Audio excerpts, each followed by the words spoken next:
Bonjour à tous, je m'appelle Kevin Clément de la société Spigraph. Donc bienvenue à ce webinaire dont la thématique est comment l'intelligence artificielle, dont on entend beaucoup parler en fait en ce moment, est peut-être associée à la dématérialisation documentaire et la combinaison des deux va pouvoir traiter en fait un grand nombre, un grand volume de flux d'informations qui est aujourd'hui de plus en plus en fait exponentiel. Et donc l'idée, c'est de pouvoir aider les entreprises en fait à traiter cette somme donc, d'informations pour la rendre, on va dire, pertinente en termes donc de gestion et mieux la traiter et être beaucoup plus réactif. Donc je serai accompagné, et c'est même d'ailleurs surtout en fait de la société DS Informatique Diffusion qui va animer ce webinaire, qui a la maîtrise, on va dire, de l'intelligence en fait artificielle et du flux d'informations entrant. Donc nous, Spigraph, on est distributeur donc de solutions de dématérialisation. Donc on est spécialiste de la transformation digitale, documentaire et data. Et donc DS Informatique est un intégrateur revendant donc des solutions que l'on propose de type Cofax pour la partie documentaire. Donc vont m'accompagner donc pendant ce webinaire donc Catherine Picot qui est consultante intelligence artificielle et ECM pour DS Informatique qui sera en charge donc de faire la démonstration de la solution, et Paul Lefebvre, Business Development Manager, également chez DS Informatique. Donc la problématique qui va être traitée en fait aujourd'hui, c'est de pouvoir traiter 700 emails, on va dire qu'une entreprise va recevoir par jour, et comment en fait hier en fait elle traitait ses emails manuellement et comment demain elle va pouvoir traiter de façon automatique près de 80% donc de son flux entrant via du coup l'intelligence artificielle. Et si les documents sont associés, la solution donc KTA va pouvoir prendre en main pour prendre le relais pour pouvoir traiter ces documents et intégrer donc par exemple les informations donc des factures directement dans les systèmes d'information. Alors pour lier on va dire cette thématique, du coup je vais vous poser en fait une petite problématique, je vais vous lancer en fait un petit sondage via l'écran du webinar euh, pour un petit peu vous sonder et savoir comment vous estimez demain le pourcentage, comment dire, comment on va dire les pourcentages d'entreprises vont s'attendre en fait à multiplier du coup leurs données dans les 2 prochaines années. Donc là, il va s'afficher sur votre écran. Donc ce sondage et vous pouvez en fait y répondre en fait en direct et je vous donnerai en fait l'ensemble donc des réponses en direct. Donc quel est selon vous le pourcentage d'entreprises qui s'attendent à multiplier par 3 et plus leurs données dans les 2 prochaines années? Est-ce que d'après vous c'est 42% de ces entreprises, 52%, 62% ou 72%? Donc là je suis en train donc de collecter les informations. Je vous laisse encore quelques secondes. Vous êtes actuellement majoritairement en train de vous positionner sur le 62%. Il y a plus d'une réponse sur deux qui se situe sur le 62%. Donc je vais clore le sondage. Voilà, donc vous étiez à 58% sur les 62%, majoritairement sur ça. Et en fait, c'est 72%. Donc 72% des entreprises s'attendent à multiplier par 3 donc, leurs données dans les 2 prochaines années. Donc ce qui est très très très conséquent. Et c'est la raison pour laquelle on a besoin de plus en plus d'automatisation, d'où la mise en place de solutions comme l'intelligence artificielle. Alors pour reprendre un tout petit peu donc de présentation, je vais juste vous présenter très très rapidement, on va dire, le réseau donc de Spigraph. Donc nous, on a un distributeur de solutions documentaires, donc transformation digitale documentaire. Donc on distribue donc des scanners, des logiciels et tous les services associés. On a été racheté par, si je reviens, par Everteam et qui en fait eux sont beaucoup plus spécialisés. Donc il y a un groupe qui est spécialisé dans la transformation digitale des data avec la gouvernance d'information. Et donc simplement pour vous préciser, vous s'y resituez au niveau donc, de notre réseau. Donc nous on est ici, donc on est le distributeur, en fait, on est entre donc, les constructeurs de scanners et éditeurs logiciels donc, de capture. Et donc, on revend les solutions auprès des revendeurs informatiques et prestataires de services. Et tout ça, du coup, est redistribué en fait auprès des clients utilisateurs. Et DS Informatique, eux, se situent sur la droite, en bas à droite, ce sont les intégrateurs logiciels. Donc, ils intègrent autant donc des logiciels d'intelligence artificielle comme IBM Watson, qu'on va voir tout à l'heure, qui eux, du coup, vont pouvoir en fait installer cette solution donc chez les clients utilisateurs et vont également en fait intégrer des solutions documentaires comme Kofax Total Agility et passeront par nous pour se sourcer sur cette solution-là. Donc, ici à retenir, c'est que les clients utilisateurs auront majoritairement, on va dire, qu'un seul interlocuteur qui sera DSI informatique dans le cadre de la mise en place de cette solution qu'on va vous démontrer. Voilà, c'était juste pour préciser le contexte. Et maintenant, ce que je vais faire, c'est que je vais passer la main à Paul Lefebvre qui va du coup vous présenter, vous introduire, on va dire, la solution. Merci Kevin. Donc je vais essayer de vous montrer mon écran. Voilà, je ne sais pas si vous me voyez bien. C'est tout bon. C'est tout bon. Parfait. Ben, merci Kevin pour cette Alors, introduction. juste pour préciser en fait un autre détail, pardon Paul, Oui. donc sur ce webinaire, vous avez la possibilité en fait en bas à droite, vous avez un chat. Donc un chat sur lequel vous pouvez poser des questions pendant tout le long du webinaire. Donc ce sont des questions qu'on répondra en fait à la fin de ce webinaire. Donc n'hésitez pas en fait, s'il y a une idée qui vous vient, de la poser directement dans le chat. Merci à toi Paul. Eh bien, merci beaucoup de nous donner l'opportunité de pouvoir expliquer, exprimer un petit peu ce qu'on fait. Donc nous, notre métier, en fait, on l'expliquera tout à l'heure, ça fait 25 ans à peu près qu'on est dans la dématérialisation des documents rentrants et dans la gestion des processus. Et on a vu énormément les choses bouger dans ces derniers temps. Voilà. Donc nous avons intégré en tant que partenaire de certaines solutions l'intelligence et les robots, pardon, intelligence artificielle et robots dans le process de capture et de traitement des documents rentrants au sens large. Selon une étude assez récente en fait de la société Marques, on voit que aujourd'hui, en 2019, 18% des décideurs pensent investir dans ces technologies-là dans les temps qui viennent, d'ici 2020. C'est tout simplement 10 fois plus en fait que l'année dernière, puisque on voit tout simplement que les technologies de pointe s'invitent petit à petit dans les perspectives et les choix d'investissement des décideurs en matière d'automatisation et de la dématérialisation de ces fameux processus entrants.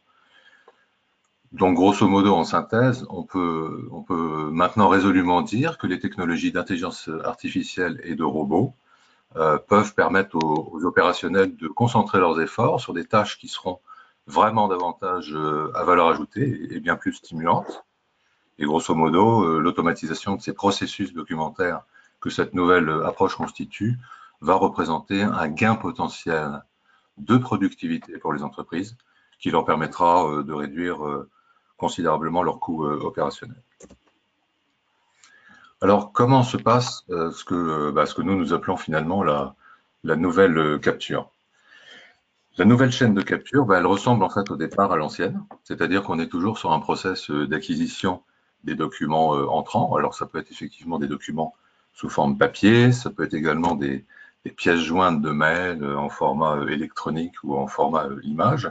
Et puis, ça peut être en fait, de manière générale, tout document qui est produit en particulier par le pack-office que chacun d'entre nous connaît bien. En process 2, on va récupérer après une phase de traitement de l'image, puisque l'image peut arriver n'importe comment, elle peut arriver toute noire, elle peut arriver avec des pixels isolés, elle peut arriver pliée en deux avec des fonds tramés, voilà. Donc il y a un traitement à travers l'outil VRS du fond du document, de manière à avoir une différence de pixels blancs, pixels noirs la plus propre possible. Et on va récupérer le résultat de cet OCR qui, dans la foulée, va être soumis à la brique d'intelligence artificielle. Alors, nous utilisons, nous, IBM, pour pouvoir constituer et interpréter donc un résultat intelligent, donc le plus intelligent possible, de ce qu'on a réussi à lire en matière d'OCR. L'étape d'après, c'est que ce qu'on a interprété, en fait, va être envoyé dans un flux de travail, un workflow, de manière automatique, ça c'est très important. Et dans ce flux de travail, qui va s'appuyer sur Kofax Total Agility pour l'extraction des données factures, commandes, DL, devis et plein d'autres choses, on va être capable de récupérer donc des métadonnées qui vont pouvoir nous servir, une fois qu'elles seront validées, via des contrôles internes à l'entreprise, à être exporté vers un schéma de workflow, vers un workflow métier, des applications métiers, des ERP, des BPM, des ECM, en fait toutes sortes d'applications que vous pouvez vous avoir déjà eu à mettre en place. Si on focus un tout petit peu par exemple sur le domaine de l'assurance, sur la manière dont on pourrait créer ces relations en fait entre les termes, on définit déjà, c'est ce qu'on voit à travers ce qu'on appelle le Watson Knowledge Studio donc de IBM. On définit sur le côté droit des entités, numéro d'assisté, d'assuré, numéro de client, les dates, les sinistres, etc. Et on va positionner en fait sur des documents que l'on reçoit en entrée un certain nombre d'entités que l'on a créées en établissant, et c'est le slide d'après, des liens, des relations entre ces différents thèmes, ces différents lexèmes. Et à l'issue de cette phase d'apprentissage, le machine learning va prendre la main, c'est-à-dire qu'on va rôder entre 3 et 4% de notre ensemble documentaire, de manière à ce que la machine puisse être en mesure d'apprendre sur un sujet donné, à réagir de plus en plus comme un être humain qui fait les relations entre les termes. Voilà, donc dans le domaine par exemple de l'assurance, toujours, cette approche va nous permettre d'être bien plus efficace en réalité sur tous les process qui concernent aujourd'hui un assureur, l'indemnisation, des réclamations, des dossiers en latence ou tout simplement la gestion back-office d'une banque ou d'un assureur. Je vais laisser la main pour la démonstration que Catherine va nous faire.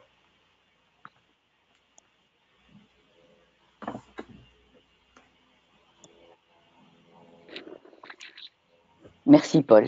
Vous voyez bien mon écran? Oui, oui. Ok, parfaitement. Donc, bienvenue à cette démonstration de ce que vient de vous expliquer Paul ainsi que Kevin, la dématérialisation de factures et la gestion des bannettes courrier. Le cas client que je vais vous présenter est un client de l'e-commerce qui a géré un grand volume de courriers entrants sous la forme d'emails qui sont adressés normalement à des adresses de destinataires précisées, comme le service client, comme le service facture, comme les devis, les commandes, etc. Mais parfois, les clients adressent des emails à une adresse générique qu'ils possèdent de type contact. Le client en question gère à peu près 700 emails par jour qui arrivent sur l'adresse contact. La problématique qu'il a, c'est de dispatcher ce courrier au bon destinataire, et ce par le biais d'une société, une prestation de service externalisée, offshore, qui fait ce dispatch manuellement sur les différents emails récupérés de l'adresse contact. Donc là, vous êtes dans l'interface KTA couplée à l'intelligence artificielle Watson d'IBM et l'écran d'accueil d'une personne qui se connecte pour valider les tâches qu'il a à faire sur le type de courrier qui lui est destiné, se présente, comme vous le voyez, avec une partie gauche, un menu avec différentes bannettes, différents dossiers, et un écran central sur lequel vous voyez, sous la forme de colonnes, chaque ligne représente un email et chaque colonne représente le nom de l'activité, le processus utilisé, ainsi que différentes informations qui sont nécessaires. Les lignes que vous voyez là, donc je vous le disais, représentent des emails. Ces emails sont adressés à une adresse et récupérés par KTA qui scrute cette adresse. Donc on parlait de l'adresse contact. Je vous ferai en direct un test d'envoi d'email pour que vous voyez comment il est réceptionné, mais je me suis permise de prendre un petit peu d'avance afin de vous montrer comment ça se présente. Donc je vais prendre le dernier email arrivé, qui est celui-ci, qui est en étape de validation. Bien évidemment, lorsque la solution fonctionne en production, l'étape de validation, elle n'apparaît pas. C'est tout à fait transparent pour l'utilisateur final. Donc on voit sur la partie droite une visionneuse qui vous présente en fait le contenu de l'email. Vous avez au niveau du centre de l'écran une fenêtre qui représente l'OCR du document qui se trouve sur la droite, parce qu'en fait, l'outil aujourd'hui récupère entièrement l'OCR de chacun des emails, ainsi que les pièces jointes attachées à l'email. Donc là, on voit que c'est un email. je réduis un petit peu et je monte sur la partie haute de l'écran qui va vous montrer en fait comment cet email a été identifié par le système lorsqu'il entre dans KTA. Vous avez une bannette commande auquel a été rattaché cet email parce que dans le corps du mail, l'intelligence artificielle IBM Watson a identifié qu'il s'agissait d'une commande. Donc ici, si par exemple je supprime sur cette partie centrale l'OCR, sachez qu'en positionnant ma souris sur la visionneuse, je récupère intégralement l'OCR du document. La ligne suivante est un score. Donc notre score maximum est de 1. Vous voyez qu'ici, on va dire qu'à 99,99%, Watson est certain qu'il s'agit d'une commande. Bien évidemment, le texte nous montre qu'il s'agit bien d'une commande, mais parfois, on pourra le voir dans l'objet de l'email, il n'y a pas d'identification de commande, et dans le corps du mail, ça peut être voici notre ordre d'achat. C'est pas forcément que sur le mot commande que travaille l'intelligence artificielle. En pièce 2, nous avons des conditions générales d'achat. En pièce 3, nous avons un code de conduite du fournisseur et vous noterez que chacun de ces documents-là est entièrement ossérisé. Et ici, on a la fameuse commande qui est un document PDF sous forme de commande qui a été entièrement ossérisé. Donc, je vais revenir à mon écran d'accueil pour vous montrer qu'ici, dans les bannettes Watson, on va avoir les différents emails que nous venons de voir sur la page d'accueil rattachés à la bonne bannette de destination, au bon destinataire. Il y a des réclamations, il y a des devis, il y a également des factures et des commandes. Bien évidemment, c'est illimité en termes de sélection de bannettes de destination. On peut tout imaginer. Et ensuite, une répartition bannette par bannette. Ainsi, je suis un gestionnaire de commandes. Je ne vais peut-être avoir accès, en fonction des droits que vous allez m'accorder, qu'à la bannette courrier commande et je vais gérer les commandes qui sont arrivées. De même pour les demandes de devis, je vais me connecter à mon espace KTA et je ne vais avoir accès qu'à ma bannette devis à traiter, mes travaux du jour à traiter dans les devis. Pareil, si je suis en comptabilité pour les factures, le raisonnement s'applique à toutes les bannettes, bien évidemment, il est identique. On peut juste aller vérifier, par exemple, ici, si on a bien une réclamation, et on voit que le texte nous dit « Je reviens vers vous concernant des demandes en cours, toujours pas de date de livraison, il s'agit bien d'une réclamation. » On a également du matériel défectueux qui a été livré. Et vous voyez en bas de l'écran des vignettes qui représentent en fait les différents documents.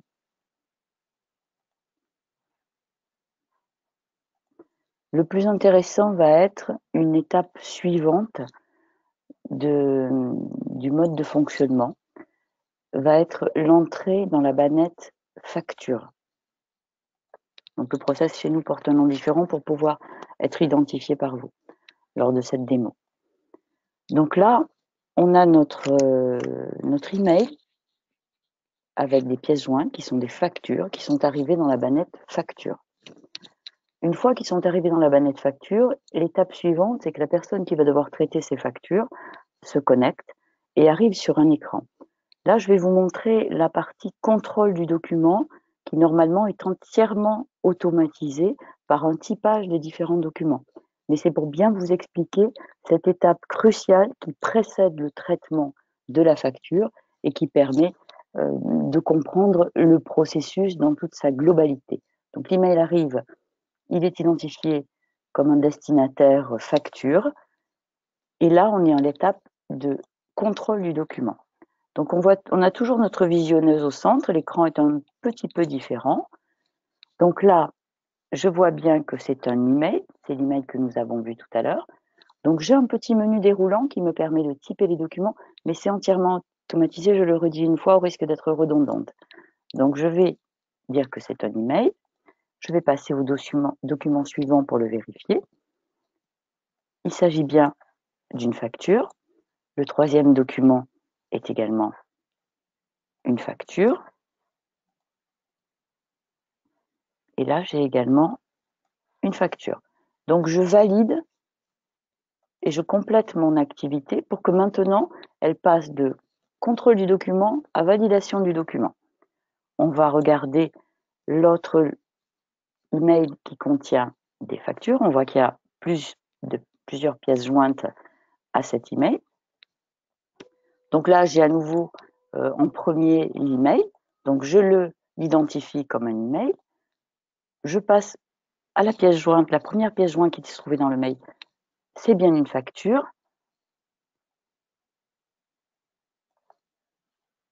J'ai bien, encore une fois, une facture. Le quatrième document est également, normalement, une facture. Et le cinquième document, c'est un bon de livraison. Ce n'est plus une facture. Donc, je vais dire, c'est un bon de livraison. Il porte la référence, je vais prendre les 3 derniers numéros, donc 120. Et j'ai une autre pièce jointe qui est, comme vous pouvez le voir, le même bon de livraison. Donc là, ce que je vais faire, c'est que je vais supprimer cette pièce puisque j'ai le bon de livraison en double. Et mon sixième document, qui porte maintenant le numéro 6, sont des conditions de vente. Donc je les identifie comme des conditions de vente. Je passe au dernier document, c'est un contrat. Je n'ai pas de contrat typé, donc je vais dire que c'est un document autre. Et là, on va aller voir ce qui se passe au niveau de la validation de ces factures. Donc, je récupère ici mon document qui contenait, mon dossier qui contenait un email et différentes factures. On voit qu'ici, l'écran a un petit peu changé, on a un formulaire qui est différent. L'email, il a bien identifié KTA que c'était un email, qu'il portait un objet, il a récupéré l'objet de votre mail. Le choix des mots, c'est plus une information interne, et il a récupéré l'expéditeur. D'accord. Donc là, je vais aller voir la facture. Est-ce que le processus facture, démat facture, a réussi à récupérer sur la facture? Donc on voit que sur la partie centrale, on a toute la partie qui est capturée de la facture. Donc si je me positionne sur le premier champ, si vous voyez mon écran, est surligné en fait dans le document, dans la visionneuse, l'endroit où est localisé le numéro et la référence qui a été identifiée. Idem pour la date, le total hors taxe, la TVA et le total TTC. S'il y avait eu des informations de contact ou d'autres informations, elles auraient été capturées aussi. Et au niveau sur la partie droite du fournisseur, il a bien identifié le bon fournisseur qui est dans la base de données. Donc, il récupère des numéros issus de la base de données, comme le SIRET, le SIREN, mais il arrive quand même aussi à récupérer le numéro intracommunautaire, comme on le voit, pour croiser les infos, en fait, du nom du fournisseur, mais également que ça corresponde au numéro de TVA intracommunautaire qui est stocké dans notre base de données.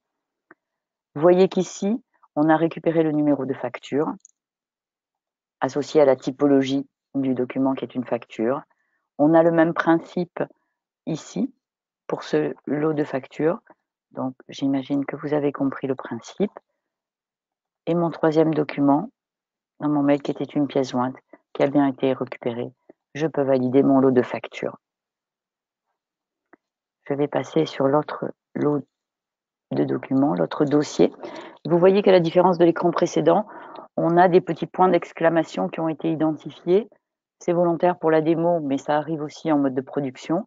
Ça veut dire qu'il y a un des champs qui n'a pas été correctement rempli ou que KTA a une incertitude sur les données qui ont été capturées dans ce champ. Le numéro de facture, il est bon. On a juste un problème au niveau du total. Alors, souvent, certains de nos clients ne veulent pas que ça passe en paiement automatique lorsque l'ensemble de la validation est correct. On peut y mettre des règles, par exemple un montant. Les factures qui dépassent 10 000 € seront en validation manuelle obligatoire. Et donc ici, si le numéro de TVA, ou le taux de TVA, la TVA ou le TTC n'est pas bien récupéré, je fais comme précédemment, je place ma souris dans la visionneuse et je viens récupérer le numéro que je souhaite récupérer et je valide mon champ. Et vous voyez, j'ai plus de point d'exclamation. Et je passe au document suivant. Et là, le formulaire a changé. On n'est plus sur de la facture, on est sur un bon de livraison. Donc les libellés correspondent bien au document qui se trouve dans la visionneuse et qui a été identifié comme un bon de livraison. Voilà. Alors, ce que je peux vous montrer aussi sur certains documents,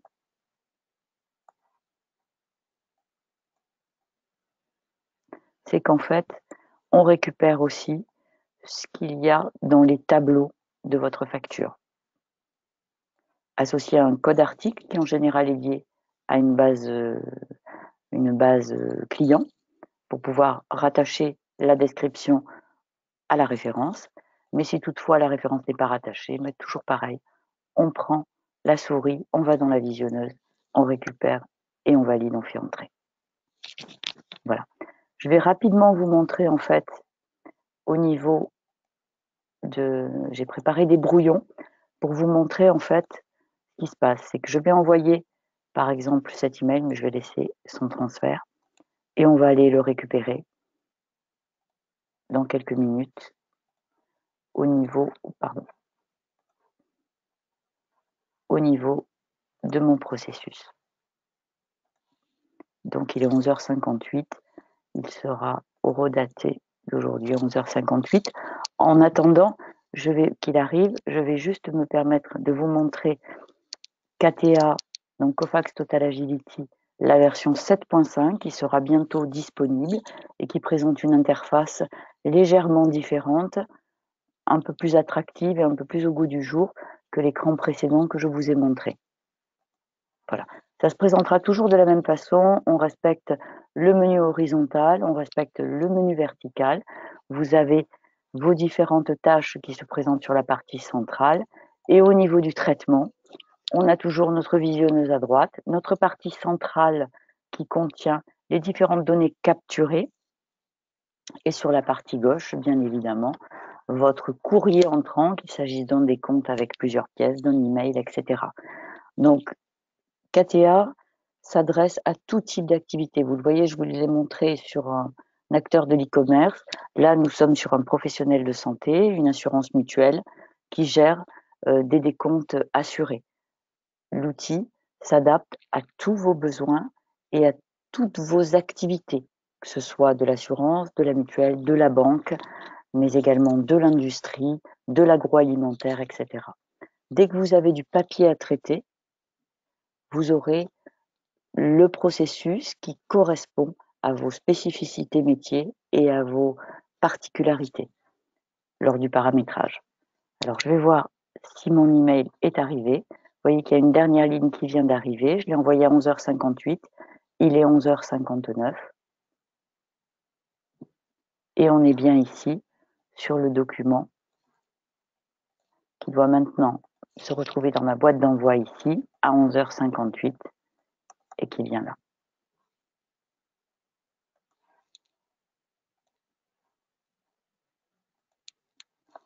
Donc voilà, pour ma part, j'en ai terminé et je répondrai à toutes vos questions à la fin de ce webinaire. Merci. Merci Catherine. Je vais repasser la main à Paul qui va conclure avec les bénéfices de la solution.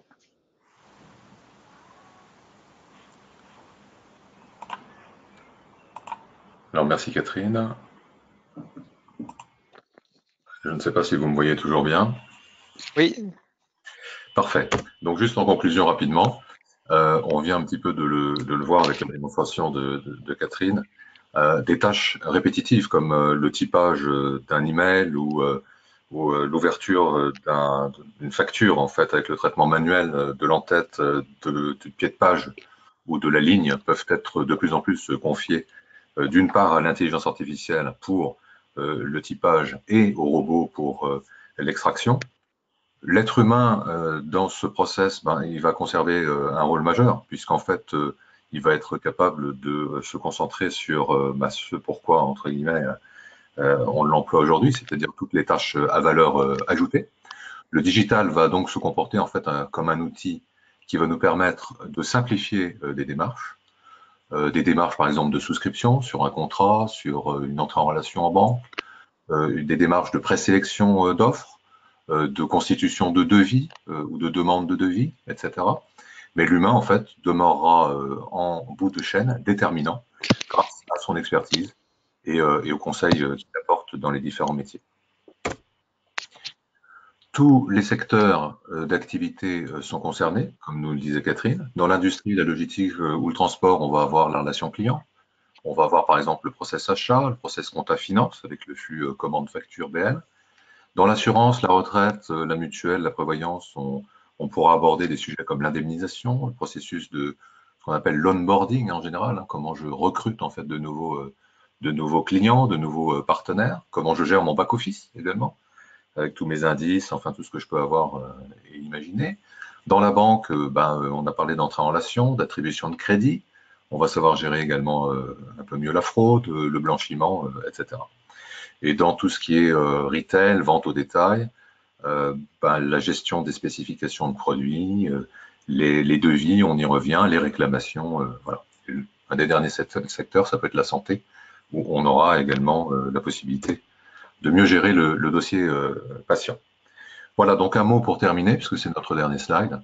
Spigraph, comme on l'a expliqué un petit peu au début, et merci Kevin, c'est notre partenaire principal pour l'expertise technologique, pour la dématérialisation donc, de l'ensemble de ces flux documentaires entrant au sens large, concernant tous les projets de transformation numérique, factures, courrier entrant, relations clients.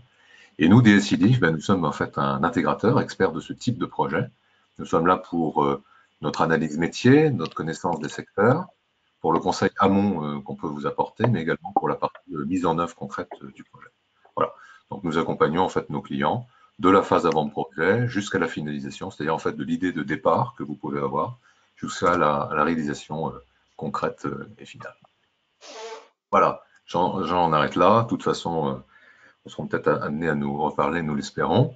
Donc là, je vous propose en fait une séance de questions-réponses par chat et je rends la main à Kevin. Merci Paul. Donc du coup, on a quelques questions en fait qui sont venues pendant le webinaire. Dans la question en fait, je pense à Catherine. Peut-on savoir pourquoi il y a des commandes avec un score de 0,30? Alors probablement parce qu'il y a un des champs qui n'a pas été sur lequel il n'y a pas une certitude beaucoup plus élevée. D'accord. Et on peut savoir en fait à peu près si au niveau du score, ça va de combien? Parce à quoi ça correspond, dire 0,30 en termes de fiabilité, est-ce que c'est un coefficient de 1 par exemple, c'est-à-dire qu'on est à 100%? C'est Oui, quoi en tout fait à du fait. coefficient? C'est Oui, ça. oui, absolument, oui. D'accord. Alors autre question, à quelle taille d'entreprise ce logiciel est-il adapté? Alors je vais peut-être prendre la main sur cette réponse. En réalité, donc, l'intelligence artificielle peut partir de n'importe quel volume écrit, puisqu'en fait, la tarification que nous avons organisée est une tarification au document, à l'email. Donc, j'ai envie de dire, à partir de 1000 mails entrants par an, on peut commencer déjà à faire des choses. Et il n'y a pas de limite, puisqu'aujourd'hui, un des plus beaux clients, un des plus gros clients, je crois que ça doit être le groupe Crédit Mutuel, qui traite tous ces emails entrants pour 20 000 conseillers. Donc, des tailles très vastes, une amplitude très importante. Je vais juste me permettre, sur la question précédente, de revenir dessus. En fait, le score, il n'est pas sur les documents factures, il est plus sur les emails. Donc, ça veut dire soit deux choses, qu'il manque des informations pour augmenter la certitude, soit parce que dans le cas que je vous ai montré, qui était une réclamation, il y a à la fois une notion de commande livrée qui n'est pas satisfaisante et une notion aussi de réclamation. Donc c'est pour ça que le score est plus faible. Néanmoins, le document était dans la bonne banette. D'accord, merci Catherine pour cette précision. Alors, autre question, quel délai et montant prévoir pour une utilisation simple, entre parenthèses, prise en compte de commandes papier et email? Alors, ça c'est une question plutôt d'organisation projet fonctionnelle mais aussi commerciale. En termes de délai, ça dépend bien sûr du sujet qui va vous êtes présenté. On peut raisonnablement, de notre expérience, imaginer que ce type de projet peut se monter en 2-3 mois à peu près. Après, en termes de coûts, il y a deux aspects dans notre réponse. La première, effectivement, c'est sur toute la partie IA, donc traitement au document. On peut imaginer partir de quelques milliers d'euros au départ, en dessous de 10K. Évidemment, après, avec l'amplitude du projet, on peut arriver à des sommes plus importantes.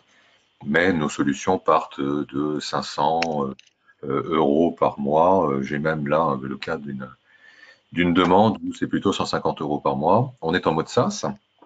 Ça veut dire que c'est un abonnement et vous payez mensuellement. Alors, autre question, comment faire un lien avec un ERP? Alors le lien avec l'ERP en fait est fait par rapport au fichier en sortie, qui est un fichier au format XML. Cofax fournit en général des connecteurs par rapport aux principaux ERP du marché. Cela dit, il y a encore des ERP qui peuvent être maison un petit peu plus exotiques. Et dans ce cas-là, suivant le mode de fonctionnement que le client a décidé d'adopter, soit on agit via des web services, soit on intègre en fait côté KTA, Cofax, soit on intègre côté ERP, ça ce sera le client qui nous dira. Mais nous exposons les web services qui vont bien pour pouvoir comparer commandes, BL et, euh, et factures. Alors nativement, KTA fournit des connecteurs pour des CRM de type Dynamics, par exemple. Nous avons développé des connecteurs pour nos clients qui utilisent SAP, notamment pour la partie des maths factures. On a des connecteurs aussi vers des outils de GED de type open source Alfresco, mais également Nuxeo, qui vous permettent en fait, et on est en mesure de se connecter à tout type de RP ou de GED. D'accord, alors on a encore pas mal de questions. On n'aura peut-être pas la possibilité de tous les faire parce qu'on a pas mal dépassé déjà, mais on reviendra vers vous, vers chacun d'entre vous, pour préciser, pour vous répondre en fait à toutes ces questions. Donc on va essayer en fait d'en répondre en fait encore à deux. Alors si un scoring est faible et donc le document mal orienté, est-il aisé de le retransmettre dans la bonne bannette? Alors oui, rien de plus simple. Aujourd'hui, ce que vous avez vu effectivement comporte des taux qui sont assez disparates. Or, dans le paramétrage, il est possible de dire que le taux de confiance que vous allez choisir déterminera une validation automatique. Lors des tests que nous faisons avec nos clients avant la mise en production, nous affinons ce taux de confiance et on peut dire que certains vont privilégier 50%, d'autres 75%, d'autres 95%. C'est vraiment par rapport à tous les tests qu'on pourra faire par rapport à ça. Et bien évidemment, si votre gestionnaire reçoit un mail de réclamation alors qu'il ne gère que des commandes, il aura la possibilité, bien évidemment, de le rerouter. Néanmoins, il sera intéressant pour la suite et pour l'apprentissage, puisque Watson et l'IA, une des caractéristiques, c'est quand même d'être auto-apprenant, c'est de bien identifier ces cas rares, mais qui pourront arriver, de manière à lancer de l'auto-apprentissage et réduire ainsi au maximum cette incertitude. Merci Voilà. Catherine, et on va passer à une dernière question, je pense qu'il intéressera tout le monde, c'est pour ça qu'on va conclure sur celle-là. Une ordre d'idée de tarification par document? L'ordre d'idée de tarification par document dépend de l'ensemble de la chaîne. C'est-à-dire que si par exemple on se concentre uniquement sur l'intelligence artificielle sans autre idée de robotisation ou autre, on peut arriver à des centimes d'euros par document. Si au-delà de ces centimes d'euros, on rajoute un process de robot, eh bien il y a bien évidemment le robot à acheter et de la prestation autour. Si au-delà de ça, l'idée du processus, c'est typer les documents rentrants, commande, devis, etc., et d'aller jusqu'au traitement de la commande avec la ligne, eh bien, on aura besoin de KTA, Cofax. Donc, on va encore ajouter quelques milliers d'euros supplémentaires pour être en mesure de traiter le nombre de pages. Et puis, comme c'est un workflow, on tarifie aussi un certain nombre d'utilisateurs simultanés. Voilà. Donc la réponse est un petit peu une réponse à tiroir en fonction de ce que nous allons découvrir ensemble du besoin client fonctionnel et du projet. Et puis j'imagine en fait qu'à chaque étude donc de client, il y a en fait une sorte donc d'étude de ROI en fait qui peut être mise en place pour justement calculer du coup l'automatisation, ce que ça va en fait générer en termes donc d'économie d'absence, en tout cas le fait donc d'éviter des manipulations et du travail en fait humain qu'on faisait en fait avant qu'on ne ferait plus grâce à l'intelligence artificielle. Mais au-delà de ça, en fait, en plus, il y aura forcément d'autres bénéfices. Ça va être aussi donc la réactivité et tout ce qui était chronophage en fait avant et qui ne le sera plus. Si on se projette par rapport au cas client où en fait on doit traiter 700 emails et demain c'est un robot qui fait ça entre guillemets 24 sur 24, 7 jours sur 7 avec la réactivité, avec 80% d'automatisation, on sait que derrière, forcément, on va avoir des réponses très très très rapides auprès des différents tiers de personnes. Je pense qu'on va conclure ce webinaire. On a quand même pas mal dépassé, mais c'était pour répondre, on va dire, à pas mal donc de questions. Il y a encore pas mal de questions en fait auxquelles qui ont été posées, qu'on répondra. On reviendra vers vous individuellement pour répondre à ces questions et pour sonder si également vous avez besoin d'autres compléments d'informations et peut-être des démonstrations en fait encore plus personnalisées. Ça sera toujours possible. Merci beaucoup à Paul et Catherine pour Merci à, leur intervention. merci à toi, Kevin. Merci à Spigraph et à tous ceux qui ont participé à ce webinaire. Et puis on vous dit à très bientôt pour d'autres webinaires et d'autres événements. N'hésitez pas à revenir vers nous si vous avez besoin d'autres informations. À très bientôt. Au revoir et bonne journée.